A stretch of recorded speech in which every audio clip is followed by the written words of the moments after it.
Ini adalah negara Samoa, sebuah negara berbentuk pulau kecil di Samudra Pasifik yang mulai mencintai sepak bola walaupun miskin sejarah akan olahraga ini.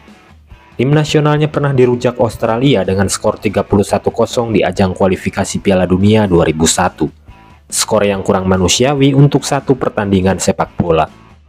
Satu dekade setelah kekalahan tersebut, timnasnya tetap bapuk minta ampun. Level mereka bahkan mungkin di bawah tim sepak bola Tarkam turnamen 17-an. Lawan tim pulau tetangga saja, gawang mereka masih tetap jadi lumbung gol. Di paruh waktu menjelang babak kedua, Tavita, ketua Federasi Sepak Bola Samoa, ikut turun tangan ke ruang ganti untuk memotivasi. Dia bilang kalau saja kalah, dia sudah bertaruh wajahnya dicoret-coret oleh ketua federasi tim lawan. Namun tetap saja mereka tidak bisa mencetak gol. Bahkan sepanjang sejarah timnas Samoa, negara ini belum pernah satu kali pun mencetak gol ke gawang lawan. Tavita pun harus merelakan wajahnya sebagai kanvas. Kemudian Tavita bertekad untuk mencari pelatih baru dari luar pulau. Di kantor Federasi Sepak Bola Amerika, saat itu ada seorang pelatih yang sedang menjalani sidang pemecatan akibat prestasi buruknya di timnas U20 Amerika. Ia bernama Thomas Rongen, pelatih asal Belanda yang sudah lama berkarir di MLS. Attitude Rongen yang sangat temperamental dinilai menjadi kegagalan timnas junior Amerika gagal lolos Piala Dunia. Kemudian ia diberi tawaran untuk melatih negara juru kunci ranking FIFA yaitu Samoa. Daripada nggak ada kerjaan dan dipecat federasi, Rongen pun terpaksa menerima job tersebut. Esok harinya, Rongen langsung pesan tiket pesawat untuk terbang menuju Samoa. Setelah dia sampai di bandara, rupanya kedatangannya sudah dicium oleh media. Baru satu langkah masuk lobi, dia disambut oleh reporter dari acara terkenal di Samoa bertajuk Who's on the Plane. Ia kemudian mengeluarkan statement bernada arogan ala Zlatan yang mengklaim bahwa dirinya melebihi dewa untuk memberi keajaiban pada timnas sepak bola terburuk di dunia. Ternyata kameramen dari acara berita tersebut adalah Tavita, si ketua federasi. Di negara kecil ini sudah terbiasa seseorang memegang rangkap jabatan. Bahkan Tavita sendiri yang mengangkut koper Rongen dan memerintahkan para pemain di luar bandara untuk menyambut Rongen dengan sebuah tarian selamat datang. Dengan kendaraan bus bandros khas Samoa, Rongen diantar Tavita OTW ke rumah dinasnya. Sembari berkeliling rumah dinas, di sini Tavita menjelaskan kepada Rongen target timnya, bahwa timnas Samoa jangankan untuk menang, dia bisa mencetak satu gol saja, itu akan mengukir sejarah baru. Dan dari rumah panggung kecil tanpa wifi IndiHome ini, Rongen akan memulai karir kepelatihannya. Mengisi sore hari, saat Rongen sedang ngajanteng di tepi pantai depan rumahnya, dia melihat bocah penangkap ikan bernama Armani yang kemudian ia jadikan asisten pribadinya. Kedatangan Rongen sudah ramai diberitakan di TV nasional Samoa. Namun masyarakat ragu, dapatkah dia mengangkat derajat tim Samoa yang pada saat itu berada di ranking 204 FIFA, kalah poin dari Timur Leste. Esok paginya, Rongen menghadiri tim yang sedang dilatih cara diving bebas kartu kuning oleh asisten pelatih di sana. Rongen membuka perkenalan dengan bulian kepada para pemain. Dia bilang bahwa tim ini terlalu menyedihkan untuk bermain sepak bola. Rongen memulai latihan dengan latihan fisik dan memerintahkan semuanya untuk berlari keliling lapangan.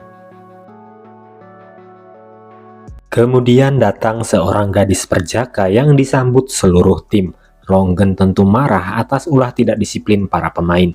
Dikira tukang pijat, ternyata makhluk ini merupakan penyerang tengah bernama Jaya. Rongen dibuat tak percaya kenapa mereka memasukkan transgender ke dalam tim. Rongen yang penasaran tetap mengizinkan bunga desa ini ikut latihan. Sambil menunggu anak didiknya selesai berlatih, Rongen menuju pinggir lapangan ditemani sang asisten bernama Ace. Di sana Ace menunjukkan info profil pemain.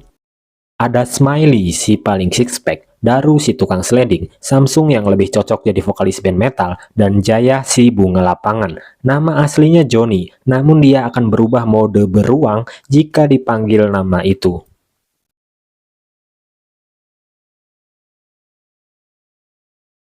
Ronggen pun mengumpulkan para pemain dan kembali mematahkan semangat mereka dengan kalimat makian. Karena pemainnya malah cengengesan, Ronggen marah dan menyuruh Armani menggantikan posisinya. Ronggen pun pulang untuk menelpon keluarganya, lalu pergi meditasi ke pinggir pantai. Di sana ia bertemu ibu-ibu pemulung kaleng bekas. Emak-emak itu memberi quotes pada Ronggen, ibarat kaleng bekas, seseorang pun berhak meraih kesempatan kedua untuk berguna. Ronggen yang sedikit tercerahkan kembali ke lapangan esok harinya dan melatih mereka cara menendang dengan gangguan. Jaya datang telat dan Ronggen menghukumnya dengan latihan kardio, sementara yang lain berlatih menendang penalti. Dan memang akurasi pemain ini sangat kacau. Ditambah saat latihan tanding, Ronggen dibuat kesal dengan ulah Jaya yang terus membetulkan rambutnya. Ronggen pun meneriaki Jaya dengan nama Johnny, dan hal itu membuat Jaya kesal hingga membanting Ronggen. Untung saja Es memisahkan mereka. Karena situasi tersebut, akhirnya latihan diistirahatkan. Selesai latihan hari ini, Ronggen coba mampir ke sebuah resto pinggir pantai yang ternyata milik Tavita. Bahkan Jaya bekerja di sini sebagai pelayannya. Tavita datang menemui Ronggen dan sedikit menyarankan Ronggen untuk berbaur dengan budaya masyarakat Samoa agar dia tahu cara mengendalikan mereka. Tidak lupa dia mengingatkan targetnya, yaitu mencetak 1 gol saja. Pulang dari sana, Ronggen harus dikejar polisi patroli akibat berkendara melebihi kecepatan standar negara Samoa. Mobilnya dikejar oleh polisi bernama Rembo. Kemudian dia diberhentikan di jalan sepi. Namun saat proses tilang terjadi, Rembo tiba-tiba tersedak oleh botol minuman kalengnya. Rembo yang kesal kemudian menendang kaleng itu. Melihat skill tendangannya, esok paginya Rembo langsung direkrut ke dalam skuad. Namun ternyata Rembo adalah pemain lama yang cukup dibenci anggota tim.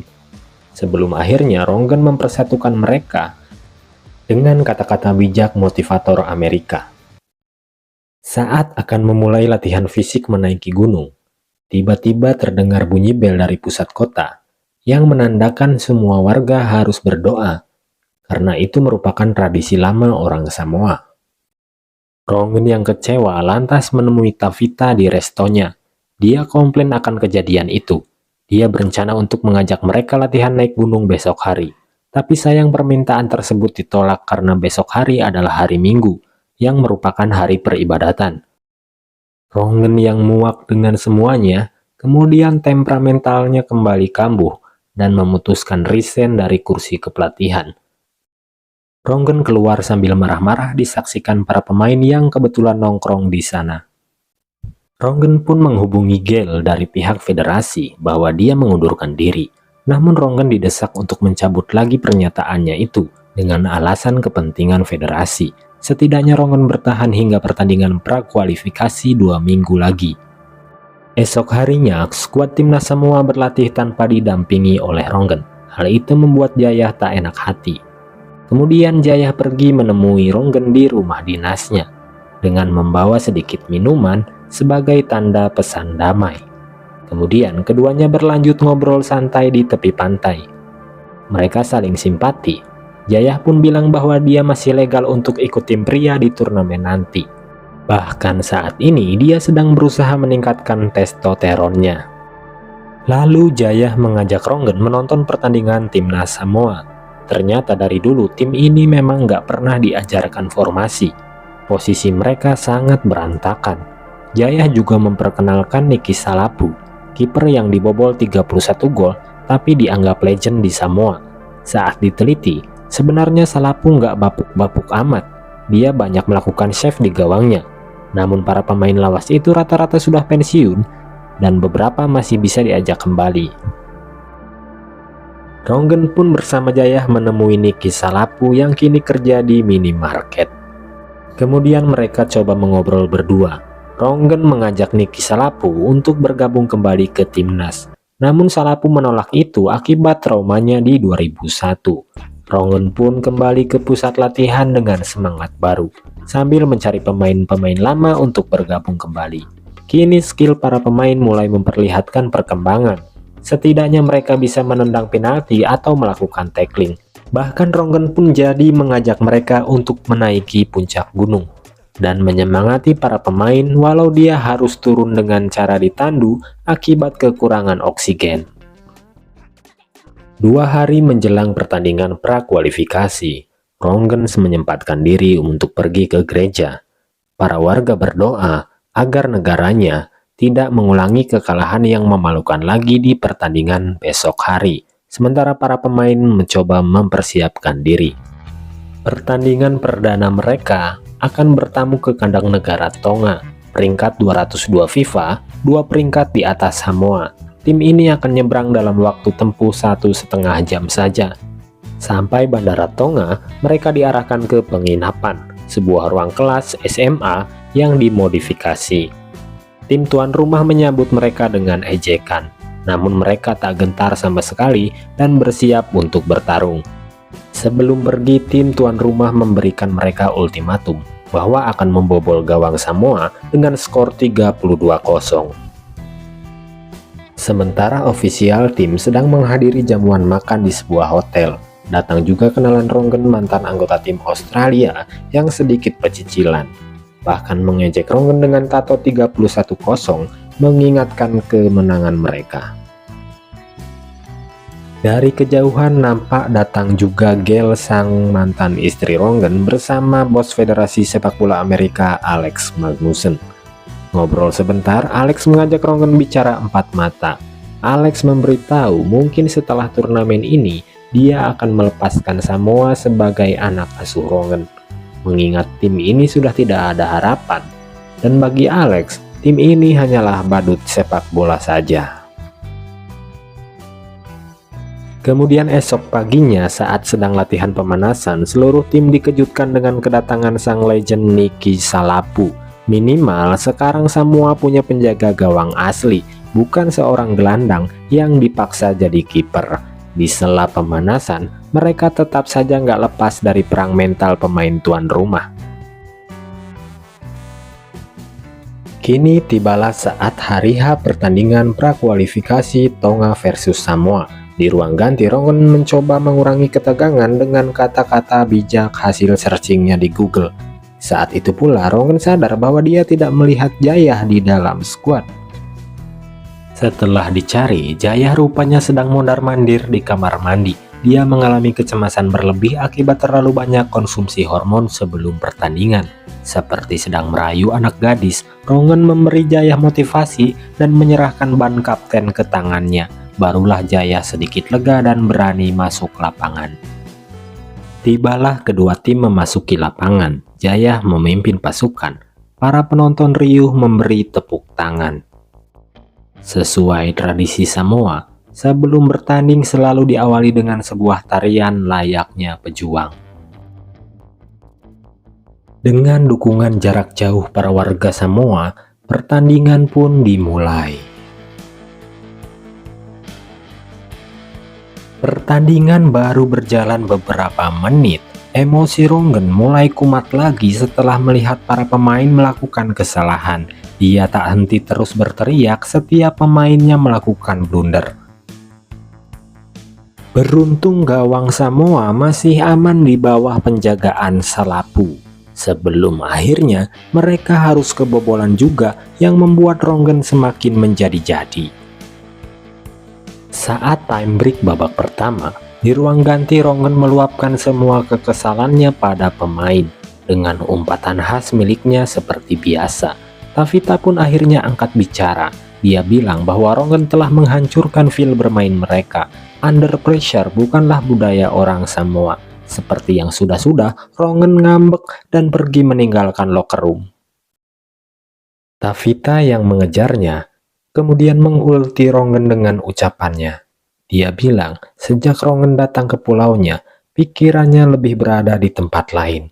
Dan jika memang harus kalah, maka kalahlah bersama-sama. Terpukul dengan ucapan Tavita, Ronggen pun balik ke ruang ganti dan menghapus papan strategi dengan emoji senyuman. Ia kemudian meminta maaf atas sikapnya. Ia menjadi pemarah akibat belum bisa move on dari kehilangan anaknya 2 tahun lalu. Intinya, strategi babak kedua adalah jangan dengarkan dia.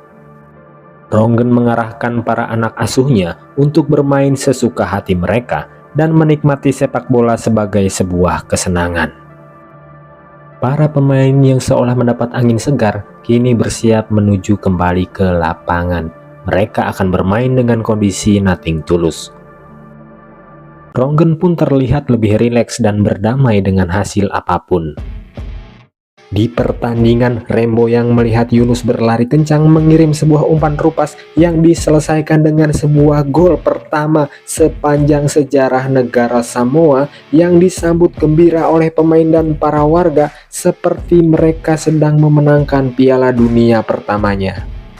Namun belum selesai di situ, Tonga yang menyerang balik lewat striker jangkung mereka berhasil dihentikan Daru dan menciptakan peluang hingga menghasilkan sepak pojok.